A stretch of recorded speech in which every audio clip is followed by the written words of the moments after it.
Greetings, fellow gorehounds, and welcome back to a Blood Splattered vlog. I'm the Horror Guru. And I am Count Jackula. And the part of Count Jackula today will be played by Bane, apparently. I will break you. Which has nothing to pertain to the movie that I'm going to be talking about today, because Jack hasn't seen it yet, but I've seen it. And that's Gretel and Hansel, which is the latest Hansel and Gretel adaptation, the latest grimdark adaptation by Perkins, the director of The Black Coat's Daughter and The Pretty Thing That Lives in the House. I liked one of those movies. One of those movies, Black Coat's Daughter, was really awesome. We both loved it. The other one left a lot to be desired. I didn't care for it. I thought it was pretty bad. Awful. I will crush it for its transgression. It resulted in one of the rare angry reviews you'll see on some of our channels, so we did not like that movie. And as a result of that knowledge, combined with seeing trailers for this movie that made it look like a very obvious post the Vavitch movie. It's got like the same kind of candlelit lighting and stuff like that, but with Hansel and Gretel. I went into this movie very skeptical, but then like a week before it came out, I was seeing a whole lot of positive feedback from horror fans that I trust. And so I'm like, okay, all right, I'm still skeptical, but this could be good. Someone compared it to Jodorowsky's Holy Mountain. I called bullshit. I would not go far with that. I would call bullshit on that. However, what I would compare this to is this is kind of like Hansel and Gretel by way of The Witch and a Company of Wolves, but for 13-year-olds.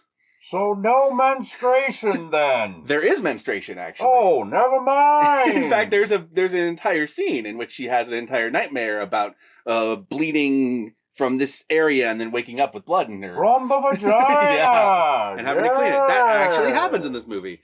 Because the reason why I bring up a movie like A Company of Wolves is because this movie 100% has that girl experiencing the horror of man's world and then experiencing the horror of woman's world, and then trying to find her place in that sphere. Yes! Company of Wolves is a very good movie about that. And this movie is also about that, but it's also shot in the same candlelit way that, like, The Witch was, so it's got both of those things going on. And plus, it's about a witch, so, you know, the comparison's just naturally there. I thought this movie was actually pretty good. I have a couple complaints with it, but overall, for a kid's horror movie about witchcraft, this probably goes probably as far as you can without going into a straight up adult film. You give it like 1 thumb up. I give it probably 1.5 thumbs up. Okay. The one thing I think holds it back more than anything else is there's a use of voiceovers in this movie from the main character's point of view that kind of feels like one of those studio mandated voiceovers, like the theatrical cut of Blade Runner.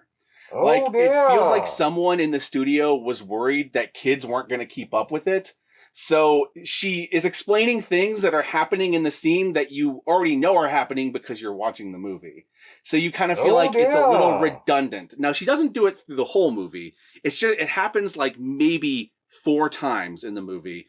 But each time felt unnecessary, and if I could, I would go and re-edit the movie to take those out and just leave the opening narration, which is by the witch herself, and the closing one, which is by the main character, Gretel herself. So and just leave those. The added voiceover does not add any emotional context to what she is feeling and doing in the scene. Once or twice it adds, like, context for something from, like, Gretel's past, but I don't think you actually need it. Oh, if that makes sense. That's not so good. But outside of that complaint, for the most part, I really love the way this movie kind of handles, like I said, girl going from man's horrific world to woman's horrific world, and then finding her place in between that. And the main actress, who is Sophia Lillis from the It movies. She played Barbara. She does a really good job. Now, the one thing this movie doesn't do that The Witch does is it doesn't bother too much with ye olde speak. So could be for the best. Which is probably for the best since this is for kids and they'd probably not be able to decipher what the fuck is being said. And thus, me speaking with this voice with a mask on becomes somewhat relevant to the situation. I suppose so. So the kids speak more like normal kids, but not like using like normal like American language. It's still like they're still putting on like. Oh, that's hella good and tight, yo. They're not doing that, but they are doing that like generic English for. Apparently, someone's having a good time out there with the party music. Yeah, party on! Party on, Wade! Party on, God! If that is your predilection. Otherwise, I will break you. But they are doing like the generic ye old like English-esque accents throughout the movie, even though it's a Germanic tale. I think the witch might have a Germanic accent, actually. Does she? Am I forgetting that? Vaguely, it's vaguely like European. Vaguely European, like almost like Slavic at times for the witch. Oh, once again, the accent in the mask becomes somewhat relevant. Yeah. So this was actually a surprise to me because it is January, so a lot of shitty movies come out in January, and so I was not expecting most of them to be any good. And as we experienced last week with The Turning, they could get pretty fucking bad. That one sounded like hot ass. This one isn't. This one is totally worth watching. In fact, I would recommend if you have a daughter, take her to see this movie. Because I think this is a horror movie that teenage girls are going to enjoy in particular. Because it is definitely a story about girlhood. More than anything. Does it have ponies? It doesn't have ponies, no. Oh, well then there is a horse. Oh wait, there is one horse at the end. Wait, there is one. You're right. There is a horse. A pony. Ha ha! I forgot the horse at the end. Sorry, my girlfriend is just off screen, and we watched the movie together, and so she promised to correct me if I say wrong things, so that you in the comment section won't get mad at me. We are not gay for each other. She's also probably a little mad that I threw her under the bus last vlog. So. Yes, you did. Was there a reckoning? He called me a scaredy cat twice. That was actually a different vlog. I don't think she's watched the last one, so I don't know. Oh, dear. I'm sorry, there was the a third drama time. Goes on. Yeah, in my Bliss vlog, I explained that. I hadn't seen it yet, so we didn't watch it. In my Bliss vlog, I mentioned that you got me sick. Okay, now she's mad. All right. So Gretel and Hansel, I give this movie, like 1.5 thumbs up. It is definitely a solid movie. It's got a couple things that hold it back, and it's definitely, you can feel its influences. Like, you can feel that The Witch inspired it. Movies like A Company of Wolves obviously inspired it. You can also see shades of the themes that were in Blackcoat's Daughter.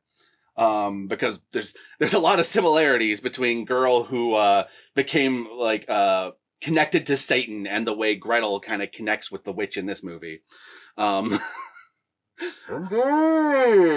So yeah, I recommend this movie. And with that said, we are going to move on to the spoilers, but I'm not going to spoil too much because Jack's probably going to want to watch this movie on his own. So we're still going to keep the spoilers pretty vague. There will be a reckoning. There will be a reckoning. Oh. All right, so as I mentioned earlier, this is a bit of a grim, dark take on Hansel and Gretel. So there is... It's not candy that lures Hansel and Gretel so much as them starving because their mom kicked them out of the house because Gretel refused to go work for this rich dude who had made it very clear that he was essentially hiring her as a sex slave. Oh, dear. Oh. And the mom got mad at Gretel because it's just like, well, if you're not going to earn your keep in this house, I'm not going to have you in here, so get out. And then if you give up the ass, you can't eat the grass. And if you don't leave, I'm going to chop you into pieces. She literally threatens her with an axe. So Hansel and Gretel end up... unambiguous. Yes, end up on their own. And instead of it being candy that lures them, it's an entire feast that she set out that remains there day in and day out. Like, it never goes old and never whatever. And basically what you find out over the course of the movie is that this feast they're eating are other kids that she has bewitched into looking like food. Good Lord! Cannibalism! So needless to say, even though I said that this movie is PG-13 and it's intended for teenagers, it still goes pretty hard for a PG-13 movie. Just not necessarily with a lot of, like, arms coming off and blood spraying. More like you see, like, body parts and shit like that. Guts, yes. Also that scene with the that's where she dreams of these ghosts all bleeding from their not ghosts but dead bodies. Period dream. Yeah, where they're all bleeding from like their leg region, and then she wakes up with her thing. But basically, the one thing that's different between this and most other adaptations of Hansel and Gretel is that in this movie, Gretel essentially becomes the witch's apprentice, unwittingly, where the witch is teaching her all her ways and stuff like that. And Gretel doesn't realize that's what's happening, but as the movie goes on, it becomes clear that's what's happening. And so that, by its very nature, changes a lot of the Hansel and Gretel story and leads to some very interesting results that I'm not going to spoil just right here because, again, he's probably going to want to watch the movie. All right. But it does add a new dimension to the story that I haven't seen in a movie adaptation of this before. I don't think I've ever seen it in any adaptation I've seen of Hansel and Gretel. It goes much farther than basically, oh, little girl, like, help me. It's more, It's more like, little girl, I'm going to teach you how to reach your womanly potential. Oh, dear. And be something that the world of man will fear. But of course, during the process, she learns that there are sacrifices that one must make in order to reach this. And the question becomes, is she willing to make these sacrifices? Is the sacrifice worth it, Batman? And since most of you already know that Hansel and Gretel's story is about a witch that tends to eat people, you can probably guess what some of these sacrifices are going to end up being. Especially since you know there's also a Hansel in this title of the movie, even though it's mainly about Gretel. Because Hansel is basically like a little kid in this movie, and Gretel's more like she's just turned like 12, 13. Like she's just starting her puberty stage, whereas Hansel's a really little kid.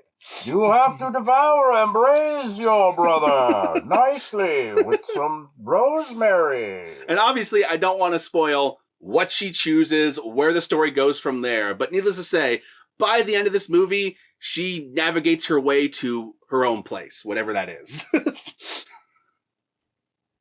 So in that way, it does have some shades of things like The Witch, or movies like that, in which you have this character who is being seduced by the devil. In this case, not necessarily the devil, but a witch who may or may not be in concert with the devil, because we see a lot of pentagrams in this movie at one point. Oh! So we can assume there's some devilishness happening here, but there's not as much of a direct connection like there was in The Witch, where you actually see the devil. Okay then, alright. The effects for some of the witch's magic when it happens look pretty damn good, and I wasn't expecting them to do any sort of like actual magical effects, since the trailer made it look like grim dark realistic version. And it is very grim dark realistic version, but that just means when the magic happens, it's all the more like, oh shit. Like, oh crap. Does she cast the lightning bolt? Does she charm person? Lightning magic missile? Lightning bolt, not so much. Fire plays a big component in the story, as you could probably imagine, given Hansel and Gretel. Yes, all right. Fire plays a big component. There's a lot of mind games. There's a lot of hallucinogenic spells, like so that you see one thing but kids something else is there.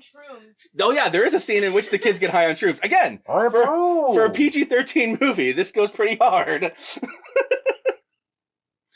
I just described to you that this entire plot is set forth because Gretel won't give up the ass to this rich billionaire dude, or rich lord, whatever you call him, since it's set in ye old times. Yes, because Mama is a bitch. That is the beginning of this ostensibly kids movie, so... Hey, it's the Middle Ages. And yet, as I mentioned in my review of the Black Christmas movie, this movie actually feels like it was intended for that demographic, despite how hard it goes. Whereas Black Christmas felt like it was cut down to that, not what it was intended, if that makes sense. A little more like the 90s remake of The Ring, and a little less like The Grudge. Yeah, I would say that. So I like this movie. Again, my main complaint with the movie is I probably would have removed those voiceovers because I just felt like the movie could trust its audience a little more. Like, for example, there's a scene early on in the movie when she's first kicked out of the house where the mom's like, if you're not going to get a job, I'm going to cut you into little pieces. And then it cuts to them outside. And you get this voiceover where she explains that the mom kicked them out of the house and now they have nowhere to go and they must figure out where they're going to go.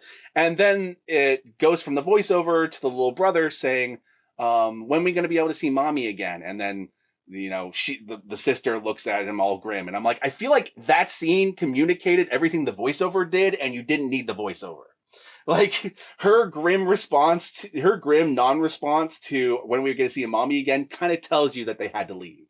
Like, and plus the fact that the previous scene had her threatening, if you're not going to get the job, I'm going to chop you up into pieces. Like it just, I feel like you didn't necessarily need the voiceover. And if you were really worried that people weren't going to get it, you could even say like 3 days later in the fucking like text or something, you know? But there's a lot of stuff like that felt very Blade Runner theatrical cut. And so I'm hesitant to blame Oz Perkins, even though I know that one of the flaws of his previous movie was the overuse of voiceover, so it might be his fault. Be. The pretty thing that lives in the house was pretty But this was written by someone else, so I don't know. I don't know if that was in the script or if that was some sort of studio. You got to make sure kids can understand this. I don't know, but I wouldn't have done it because I felt like it gets in the way of the atmosphere the movie was building. And especially when you compare it to something like The Witch, which doesn't use any of that at all, and yet it's still very clear what's happening, even if you don't understand the words. It's pretty clear. Another thing I want to praise about this movie, which I thought was actually really cool, it has a very unique atmospheric, like, what do you call it? Synth score. But when I say that, you think like John Carpenter, but what this sounded more like was like the score for the theatrical cut of Legend. It was way more Tangerine Dream than John Carpenter. Okay. All right. But it's not like that the whole time. Mainly when things start to get really weird and trippy and like magical, that's when it like really kicks in. Up until that point, it's a lot more atmospheric and it's a lot more like dun, but like with like a synth chord instead of like the normal string instruments. And I really like the score because A, it sounded really unique. Like I compared it to Tangerine Dream, but it still had its like own unique flair.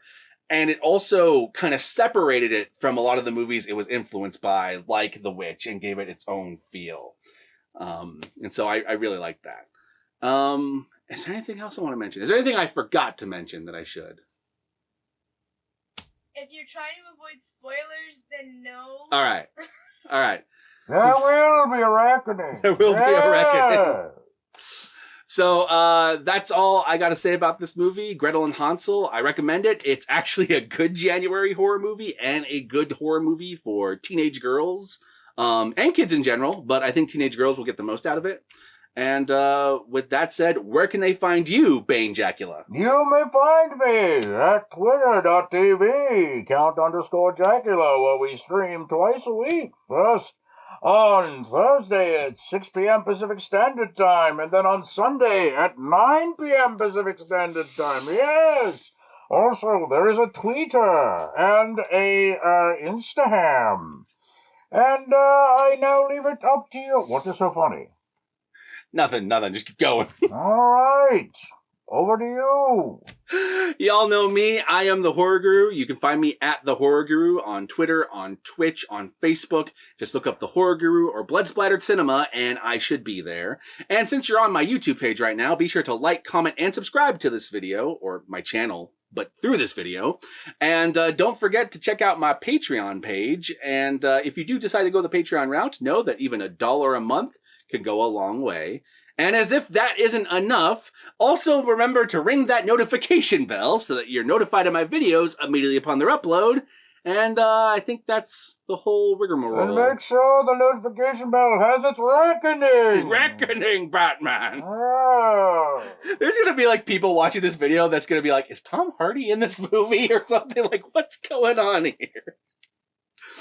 We'll just have to see. If you want like extra incentive to comment below, be sure to comment below and let me know if you want to see more Bane Jackula in these vlogs, because oh dear, I sure as fuck was entertained. Want more color commentary from his girlfriend. Or more color commentary from my girlfriend. I don't know how well you can hear her, but hopefully you've been able to understand the conversations we've had. Anyway. Yeah. And with all that said, peace out, my fellow gorehounds, and I'll catch y'all later. Pieces for the week. Yeah.